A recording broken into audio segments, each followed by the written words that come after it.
नमस्कार जय जगन्नाथ शुभ सकाळ मु लिपुन आपण मानक पाई नेकी आसीछि आज सकाळर केतोटी गुरुत्वपूर्ण खबर सेतिपाई वीडियो को शेष पर्यंत देखिबाकू मोर अनुरोध चलंतु आज सकाळर खबर उपरे नजर पकाइबा किंतु ता पूर्वरु जदि आपण माने एजाय हम चैनल को सब्सक्राइब करनाहंती ताहाले एबे ही सब्सक्राइब करी पाखर दिबा बेल आइकन दबाई ऑल उपरे क्लिक कर दियंतु।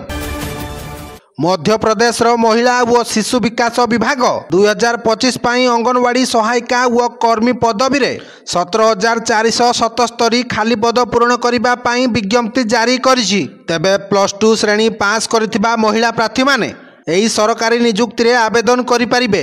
तेणु आवेदन प्रक्रिया संपूर्ण ऑनलाइन माध्यम रे हेबो एवं प्रार्थी माने ऑफिशियल पोर्टल माध्यम रे 20 जून 2025 रु 4 जुलाई 2025 मध्य रे आवेदन करि परिबे। परवर्ती खबर 93 वर्ष मध्य प्रथम थर पर ऋषभ पंत नुआ इतिहास लेखिले। तेबे ऋषभ पंत इंग्लैंड विपक्ष प्रथम टेस्ट मैच रे इतिहास सृष्टि करिसेंती। से मैच रे उभय इनिंग्स रे शतक हासिल करिथिबा टेस्ट इतिहास प्रथम भारतीय विकेट कीपर बैट्समैन होइछंती। से पूर्वरु रेड बॉल फॉर्मेट रे सर्वाधिक शतक हासिल करिथिबा भारतीय विकेट कीपर होई सारिछंती। वो ऋषभ पंत प्रथम इनिंग्स रे 134 रन करथिले एवं एबे द्वितीय इनिंग्स रे 120 बॉल रे तांकर शतक पूरण करिसेंती। Bureau report Odisha news.